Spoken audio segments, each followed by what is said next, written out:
Hey, this is Bruce Trujillo from Indie 1023. On April 2nd, Flock of Dimes is releasing the sophomore album called Head of Roses. And I get to speak with Jenn Wasner, who is the front person of this project. Hey, Jen. Hi there. How's it going? Good. How are you? Thank you so much for joining me. Oh, it's my pleasure. Thanks for having me. I was just making some tea in my house and then I realized I got to talk to another living human being and I got really excited. Oh So, my gosh, it's so exciting, right? Like, yeah. It's always a like, oh, good thing. wow. Oh, boy. What a treat. So, this new album, Head of Roses, coming out on April 2nd. This is the sophomore release from Flock of Dimes.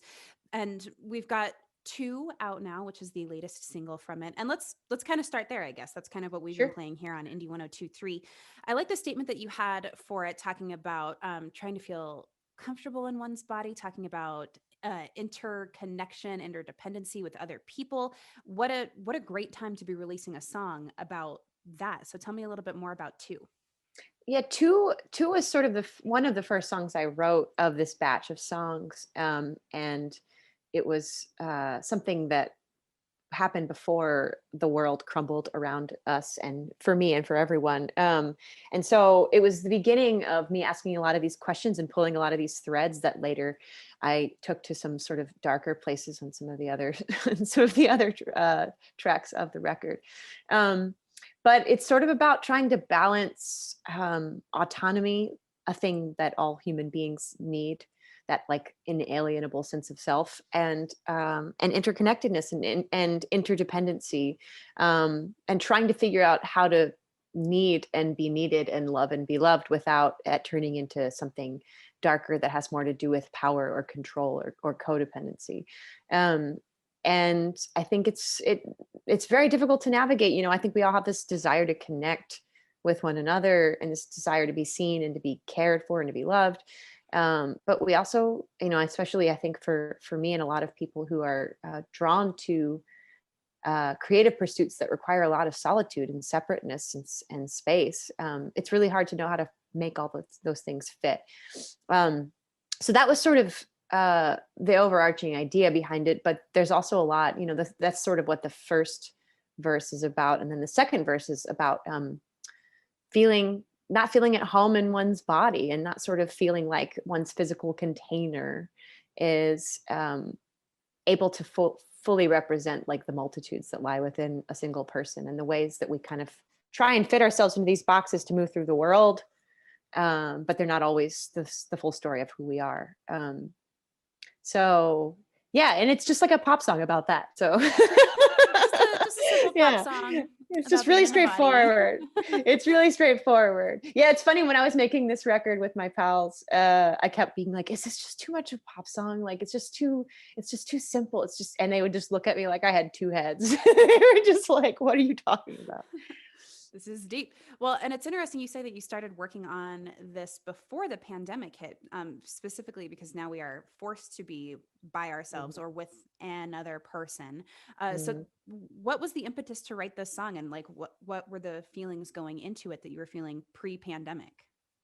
I wrote this song about navigating the beginnings of a relationship that later fell apart, um, which is what the rest of the record documents. It's one of the things that it documents. Uh, yeah, so it was sort of like trying to kind of inhabit this space and trying to figure out how to find that balance. But it definitely has a little bit more of a lighthearted spirit to it than some of the others, for that reason, that it was like pre collapse, as it were. Right. So this is the sophomore release from Flock of Dimes specifically. You may know Jenn Wasner from Wye Oak as well. Tell me about the difference between writing this for Flock of Dimes and maybe how you write for Wye Oak. How do you decide which one is going to go where? Um, yeah, it's sometimes I don't really know. It's a really intuitive process. It requires a lot of just trusting my gut impulse about um, imagining the catalog of both bands and sort of imagining this headspace that I inhabit when I put on that costume, because it's, for although my music is autobiographical to a certain extent, like there is a comfort in like there's a certain level of distance that comes from creating and inhabiting whatever persona that each one of those thing suggests. And none of the things that I make and none of the bands that I play in are me, like who I am as a person. So there, there's these things that you sort of adopt and project.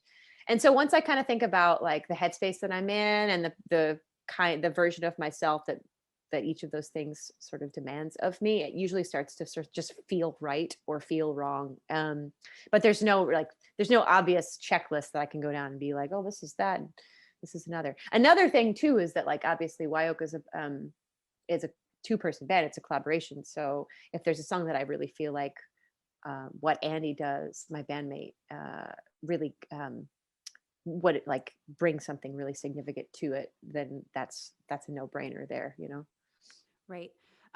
So you had mentioned kind of working with some pals on this album when you were talking about like this is a simple pop song. Who did you work with, and how did you decide to work with them specifically for this album? So I co-produced this record with my friend Nick Sanborn, who has a great band called Sylvanesso that you may know. And Maybe heard of them.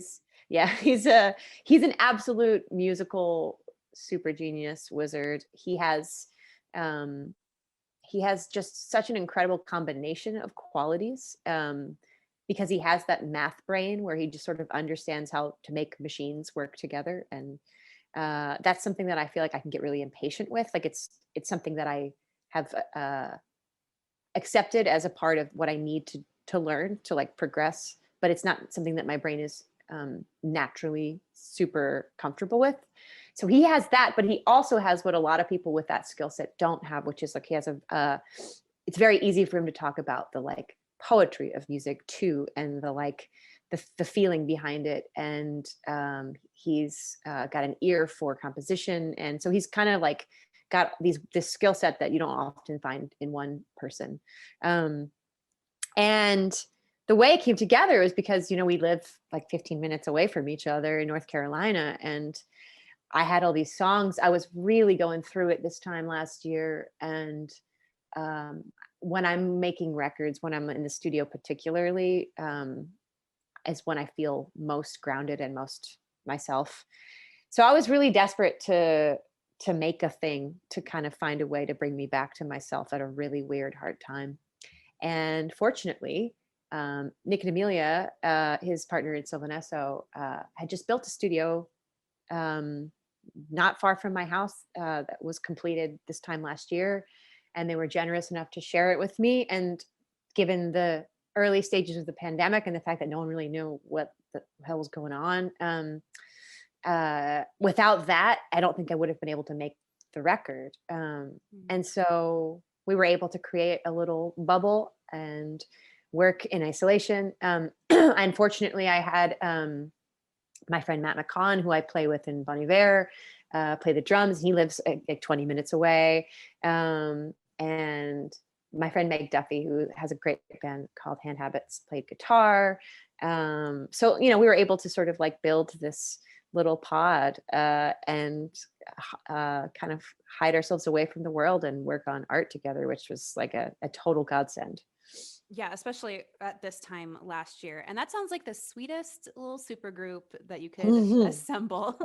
It was um, great. Yeah. yeah, it sounds like perfect for this time. And for it sounds like from what you were going through, being surrounded by pals and being able to create art with them.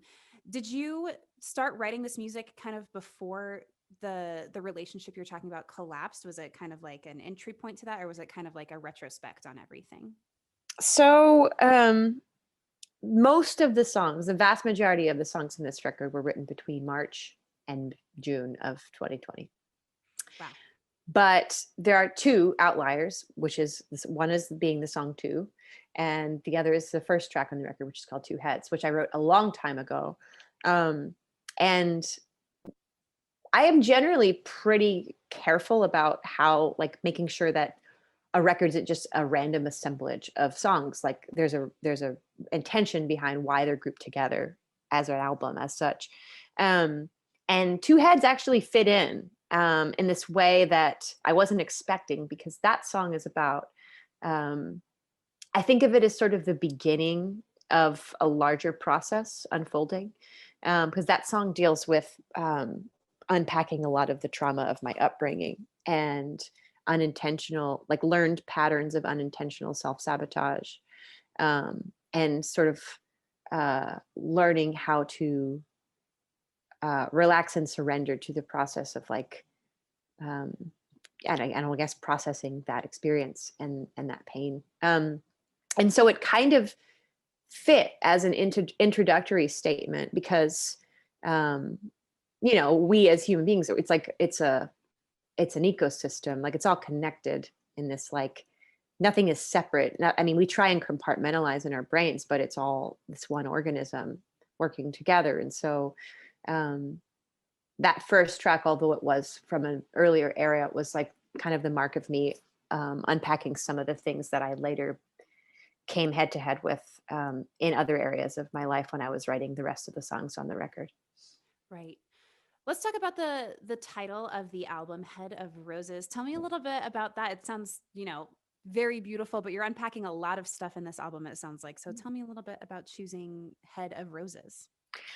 So obviously the title track of the song, it's the last song on the record, Head of Roses, and it was the writing of it was like something of a kind of a mystical experience. They don't happen very often, and it sometimes feels a little silly talking about it in that way, but it happens, so I don't know how to not talk about it.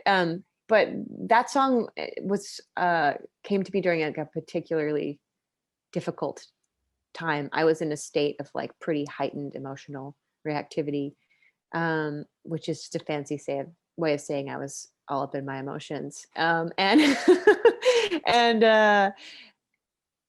and I just sat down and started playing it. Like it was like it had already existed. It was like it was just there, and I didn't have to reach for it. And the words came out of my mouth without having to think about it too much, at all. And I sang free of the world, head of roses.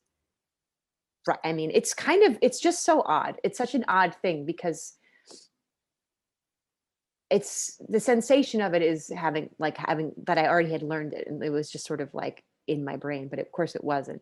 Um, and so that kind of tumbled out of my mouth before I stopped to think about what it meant at all. And then later, as the album was shaping up, and I was, a big part of this record is, um, obviously contending with the pain of heartbreak, but also trying to do so while holding the reality that like, whereas you may be the recipient in another context, you are also the source. So you can't move through the world without causing pain to others as well. And at that moment, although I was in pain, as a result of something that someone else had done, I knew that I was also the source of pain for another person. So, it's easy to kind of like paint these pictures and tell these stories that protect us from uncomfortable feelings, and especially when you're in pain. But I think the truth of the matter is that like to live is to hurt and to be hurt. And in order to forgive oneself, you have to forgive the other people too. And so it's a much more like complex process than like telling a story about like, oh, I'm angry at this person and they're bad and I'm good. I'm the victim, and but it was impossible for me in this moment because everything was so fresh. I had just left a relationship to be in another relationship, and that relationship fell apart, so it's like you're the recipient, but you're also the source. And when I started thinking about the phrase head of roses, which fell out of my mouth like long before, any of these themes started becoming conscious to me, I realized that, like you have the rose, it's like this like archetypal symbol of like the beauty of the flower, but the pain of the thorn. And it's all in one object. It's all in one thing. Um, and then I was like, hey, way to go, subconscious. You nailed it. That works perfect. And Yeah. it also like, Rose is working in like a heart space and like dealing with grief and everything. So it seems like it's also a nice wrap up. Like it's the source, it's the Mhm. cause, and it's also like the mend also. So, and I Mhm. hope you're in that space as well. Um, so You had recorded this during quarantine, specifically with the cutest supergroup ever. Yeah. So Yeah. was there anything else during quarantine that you were like kind of exploring? You had the time off to be able to record, but also not you're not out on the road, you're not doing anything else. So what else were you doing during quarantine outside of writing and recording this album? Well, I I would say previous to this experience, I didn't really have a lot in the way of hobbies because music took over every square inch of my life, and I liked it that way. And to a certain extent, that is still true. Um, but I have developed somewhat as a person, begrudgingly. I am cooking a lot more, which has been really fun to learn. I do a lot of yoga. I take a lot of long walks. Um, these are things that I think a previous version of myself would have considered to be boring or something. I don't know.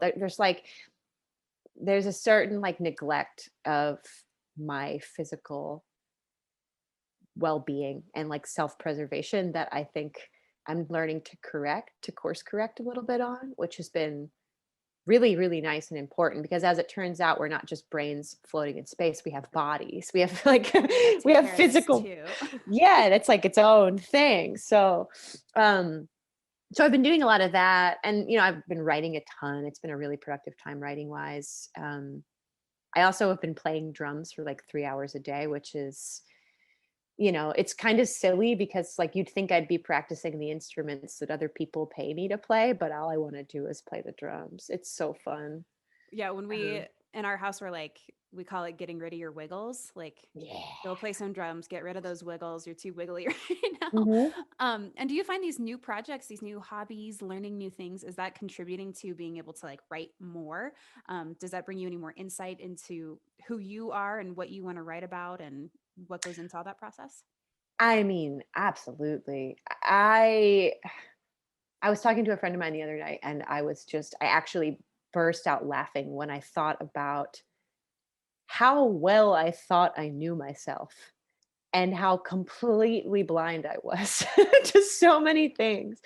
And I say that with compassion for myself because, you know, I we all have weird lives and our brains are very, very adept at coming up with ways to protect ourselves from pain. And like, I was a total workaholic. I was very high functioning. Like I had a lot of things in place that and I was juggling it all and I didn't really ever slowed down to stop and consider if I was a happy person or not. I just felt, you know, capable.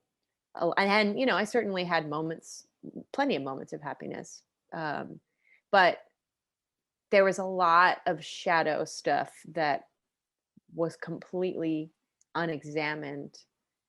And I guess I just didn't ever slow down enough to realize it until I was absolutely forced to. Right. And so, yeah, I mean, I feel like there's so many sides to myself that I've never really, this is like the first time in my life I've really looked at them.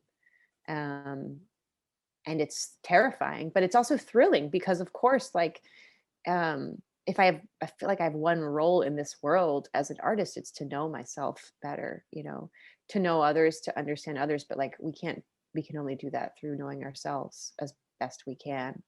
Um, and so yeah, I think it's been a hard year in a lot of ways, but I think I will look back on it as being like one of the most important years of my life. Absolutely. And to kind of go along with that, we hear a lot of artists and poets and artists in general just talking about like, I made this thing and I didn't know what it meant until I knew what it meant. Did hmm that happen for you on this record, or has that happened in past records with Flock of Dimes or Wye Oak? that happens all the time. It is because songwriting is such an intuitive process. It is, I think, a certain amount of it requires turning off the conscious part of your brain and really letting your intuition take over. Um, and so, yeah, it's very, very often that something will just fall out of my mouth and it will sound right and feel right, and it won't be until long after that I realize that it meant exactly what it was supposed to mean. Like maybe it will feel like gibberish to me at first, and then I down the line will realize exactly what it was trying to say and why. And I think that's utterly miraculous. And I think our brains are so mysterious and so powerful, and there's so much going on in there. And I find it endlessly fascinating. Like it's truly all that I want to think about, and often all that I want to talk about. And I just find it incredible, the ways in which we can hide from ourselves, and then later find ourselves. It's never ending. And so new album Head of Roses comes out on April 2nd via Sub Pop. And tell me about like promoting this one. This is going to be your like, we're still kind of in it. We've kind of got some hope on the horizon, but tell me about how you're hoping that this release goes. And what is April 3rd going to feel like? Are you hoping April 3rd feels like, I guess, after the album is out? That's such a good question. And I was just talking to my friend about that earlier today. I think I've put out a lot of records in my life. And I think I was feeling a lot of anxiety about releasing this record, because it is, in many ways, it feels like the process of writing it was so different. And I was showing more of myself in a way that I find to be a little bit uncomfortable sometimes. But I think because it's been such a crazy year, and because I'm still getting my footing and figuring out how to be alone and figuring out what my life looks like without all of the things that I've filled it with, and not knowing whether touring will come back, not knowing if I'll even want to do it when it does, all these things. I have been putting a lot of pressure, I think, on this release to fix something, or change something about my life. But the more I thought about it, the more I realized that I really love the life that I have, and the career that I've built for myself. I feel like I've carved out a very comfortable space where I have enough to get by, to like pay my way through the world, but I've still maintained a certain freedom. I have a lot of time to myself to work. I'm not completely consumed by keeping this like massive juggernaut afloat, which I think a lot of people, when their bands kind of get like change it from bands into like big businesses. It's a pressure and a responsibility that like I've always kind of fleed from a bit. And so I guess what I'm trying to say in my typical long-winded fashion is that when I realized that I don't actually want my life to change, it took all this pressure off of the thing. In reality, it's just I love this record. I'm still very, very proud of it. In many ways, I think it's one of the best things I've ever done, if not the best. But it's just another drop in the bucket, it's on to the next one. I don't want it to be more than exactly what it is, which is just like another offering that I can hand over to the world and then get back to the business of living and writing and making things. And I think focusing on the gratitude for the life that I already have and the career that I already have, which is in many ways exactly what I want, helps to kind of like subvert that obvious capitalistic tendency that we've all had instilled into our brains of like bigger, better, more, like gotta take that next step on the ladder. And it's just like, but you don't though. You don't like even want it. So like, why do you feel like you should want it? So in reality, I imagine I'll feel much like any other day. I mean, it does, of course, feel good, like I'm a person, and like getting validation and having people say, I like your music, good job. It feels good, of course. But like, That's all I need. And then like it'll be, just on to the next thing. And God knows there are no shortage of things. So There are so many things. All right, yes. Jen, thank you for being so open and like candid and talking about like all of these, all of the feelings and emotions going into this upcoming album. Jenn Wasner is front person of Flock of Dimes and White Oak. She's my guest today. I am Bruce Trujillo. This is Indie 1023.